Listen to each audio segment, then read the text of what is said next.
दासी नौकरानी episode number 5।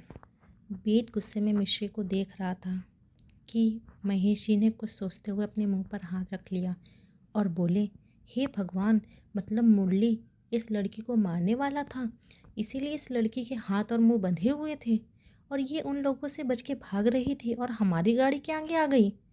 मुरली इस हद तक नीचे गिर गया, एक अनाथ बच्ची को मारने जा रहा था। वेद महेश जी को देखने लगा।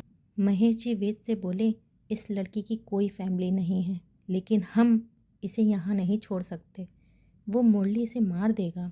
वेद गुस्से में बोला, तो मार देने दीजिए। महेश जी हैरानी से बोले, तुम्हारा दिमाग खराब हो गया है, गुस्से में क्या बोल रहे हो, कुछ समझ आ रहा है? वो अनाथ है तो क्या उसकी जान की कोई कीमत नहीं है?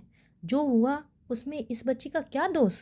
वेद गुस्से में बोला, मुझे कुछ नहीं पता, मैं बस इतना जानता हूँ, जो जो आपकी बेइज्जती में शामिल था, मुझे उन सबको उनकी औकात दिखानी है। उनको पता होना चाहिए वेद रघुवंशी के पापा से बदतमीजी करने का क्या अंजाम हो सकता है। महेश जी बोले, गुस्सा अच्छी बात है, लेकिन ज़रूरत से ज़्यादा गुस्सा अच्छा नहीं होता है। तुम्हारे इस गुस्से से अब मुझे डर लगने लगा है। पता नहीं तुम अपने गुस्से में किस किस को चोट पहुंचाओगे। बुरा तो मुझे इस बच्ची के लिए लग रहा है। मुरली इसे मारना चाहता है और तुमको लग रहा होगा इस लड़की की वजह से ये सब हुआ, लेकिन मुझे लगता है इस लड़की के साथ नाइंसाफ़ी हो रही है, इसीलिए मैं इसे अपने साथ ले जाऊंगा। आज से ये मेरे साथ रहेगी, मेरी बेटी बनके। वेद हैरानी से महेश जी को देखने लगा। उसने कुछ बोलने की कोशिश की, लेकिन महेश जी वेद को हाथ दिखाते हुए बोले, और ये मेरा ऑर्डर है, तो अभी अगर इसकी कंडीशन ठीक है तो हम अभी इसे अपने साथ लेकर जाएंगे, वरना जब तक ये ठीक नहीं होगी तब तक मैं यहीं रहूँगा। बोलते हुए महेश जी वहीं स्टूल पर बैठ गए। वेद ने गुस्से में अपनी आंखें बंद कर लीं। वो जानता था एक बार महेश जी ने किसी चीज़ के लिए ठान लिया तो वो उसकी बात को नहीं समझेंगे, इसलिए वेद मजबूरी में मिश्री को अपने साथ ले जाने के लिए मान गया। लेकिन उसने सोच लिया था वो मिश्री का इतना जीना हराम कर देगा कि वो खुद ही भाग जाएगी। सभी फिर शिमला के लिए निकल गए। मिश्री की हालत ठीक थी, बाकी वेद तो था ही। एक दिन बाद सुबह के 3 बजे तक सभी घर पहुंच गए। बीच मिश्री को होश नहीं आया था, या फिर ये भी बोल सकते हैं कि वेद ने उसको ऐसी दवा दी कि वो होश में आई ही नहीं। 29 से 30 घंटे का सफ़र करने के बाद सभी थक गए थे तो अपने अपने रूम में सोने चले गए। वैसे तो सभी दूसरे दिन दोपहर या रात तक आने वाले थे, लेकिन शादी हुई नहीं और सभी जल्दी निकल आए थे तो सुबह तक आ गए थे, जिसकी वजह से दादी सो रही थी। उनको कुछ पता नहीं था। बाकी वेद ने नर्स को समझा दिया था, दादी को कुछ मत बताना, वो कुछ बोले तो कोई बहाना बना देना। नर्स ने ओके बोल दिया। सुबह 10 बजे मिश्री की आंख खुली तो उसने अपने आप को एक बड़े से कमरे में पाया, एकदम साफ सुथरा बड़ा सा होटल के जैसा रूम। मिश्री घबरा के सीधा बेड से उतर के खड़ी हो गई।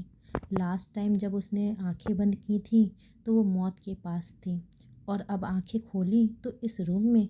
मिश्री इतनी घबराई हुई थी कि बेड पर जो सिलवट्टे आई थी उनको अच्छे से ठीक करके कंबल अच्छे से फोल्ड करके रख दिया। लेकिन तभी डोर ओपन हुआ और महेश जी अंदर आए और मिश्री को होश में देख के बोले, अरे बेटा, तुमको होश आ गया। लेकिन वो आगे कुछ बोलते उससे पहले मिश्री घबरा गई। वो महेश जी को पहचानती नहीं थी। उसने तो शादी में नज़रें उठा के महेश जी को देखा तक नहीं था, क्योंकि मालिक को नज़रें उठा के देखना भी गलत माना जाता था।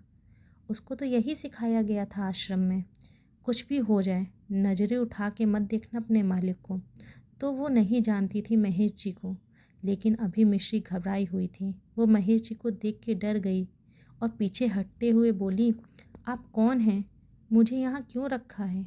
महेश जी मिश्री के पास आते हुए बोले, अरे बेटा, तुम डरो मत, ये मेरा घर है। मिश्री और डर गई। उसने अपने आश्रम में सुन रखा था लोग लड़कियों को उठा के अपने फार्म हाउस ले जाते हैं और उनके साथ दुर्व्यवहार करते हैं। मिश्री के माथे से इतनी ठंड में भी पसीना निकल आया। वो बचने के लिए इधर उधर कुछ ढूंढने लगी कि उसकी नज़र पानी की बोतल पर गई जो कांच की थी। मिश्री ने वो बोतल उठाई और उसको दीवार पर मार के फोड़ा और उसका टुकड़ा महेश जी को दिखाते हुए बोली, आगे मत आना वरना मार दूंगी। महेश जी हैरान हो गए, पर वो बात को संभालते उससे पहले कुछ टूटने की आवाज़ सुन के वेद और श्रेयांश भी भाग के रूम में आए। तो मिश्री के हाथ में टूटी बोतल देख के वो भी हैरान हो गए। वेद का गुस्से से माथा फिर गर्म हो गया था। वो गुस्से में मिश्री की तरफ बढ़ने लगा तो मिश्री भी घबराई हुई बोली, मैंने कहा मेरे पास मत आना वरना मैं सच में मार दूंगी। लेकिन वेद को कोई फ़र्क नहीं पड़ा। वेद जैसे जैसे मिश्री के पास आ रहा था, मिश्री के हाथ डर से और तेज़ कांपने लगे थे। वो जानती थी वो इतनी मजबूत नहीं है कि किसी को मार सके, इसलिए उसने भागने का सोचा। वो जल्दी से भागने लगी, लेकिन वेद ने उसका हाथ पकड़ के खींच के अपने सामने खड़ा कर लिया। मिश्री का हाथ मुड़ा और बोतल का नुकीला हिस्सा उसके ही हाथ में चुभा और वो ज़ोर से चीख पड़ी। महेश जी और हैरान हो गए और उनके मुंह से निकल पड़ा, वेद ये क्या कर रहे हो। लेकिन वेद पर कोई असर नहीं पड़ा। उसने उसी मजबूती से मिश्री का हाथ पकड़ा हुआ था। मिश्री के हाथ से खून निकल रहा था और वो वेद से छूटने के लिए मचल रही थी और बोल रही थी, मुझे जाने दो, प्लीज़ मुझे छोड़ दो। लेकिन वेद को बिल्कुल तरस नहीं आया और वो मिश्री को घूरते हुए उसके हाथ से बोतल का टुकड़ा छीनने लगा। महेश जी मिश्री को दर्द में देख के दोनों के पास आए और वेद पर गुस्सा करते हुए बोले, वेद उसका हाथ छोड़ो। वेद महेश जी को देखने लगा। महेश जी अपनी कड़क आवाज़ में बोले, मैंने कहा हाथ छोड़ो उसका।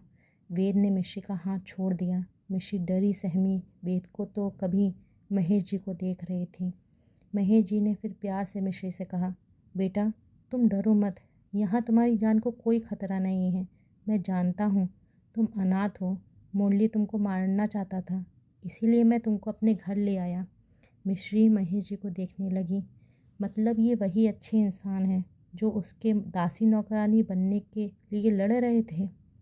मिश्री शांत पड़ गई थी, लेकिन महेश जी उसका हाथ पकड़ के वेद से बोले, वेद जाओ फर्स्ट एड बॉक्स लेके आओ, देखो कितना खून निकल रहा है। मिश्री ने एक नज़र वेद को देखा और अपना सिर नीचे कर लिया, लेकिन वेद का गुस्सा शांत नहीं हुआ था। वो शांत था तो बस महेश जी की वजह से, वरना अभी उठा के बाहर फेंक देता इस लड़की को। वेद गुस्से में खड़ा मिश्री को घूर रहा था कि महेश जी फिर चिल्लाते हुए बोले, वेद सुना तुमने मैंने क्या कहा। वेद ने महेश जी को देखा और वहाँ से चला गया। महेश जी ने फिर मिश्री को बेड पर बैठाया और बोले, बेटा डरो मत, वेद पट्टी कर देगा, वो एक डॉक्टर था पहले। मिश्री कुछ नहीं बोली, वो शांत बैठी रही, पर अंदर से वो अभी भी डरी हुई थी। जिस तरह वेद उसे घूर के गया था, उसको डराने के लिए वो नज़रें काफ़ी थीं। क्या होगा आगे? क्या मिश्री रहेगी महेश जी के घर में, या वेद उसे घर से बाहर जाने पर मजबूर कर देगा? क्या होगा जब मुरली जी को पता चलेगा मिश्री जिंदा है? जानने के लिए बने रहिए इस कहानी के साथ।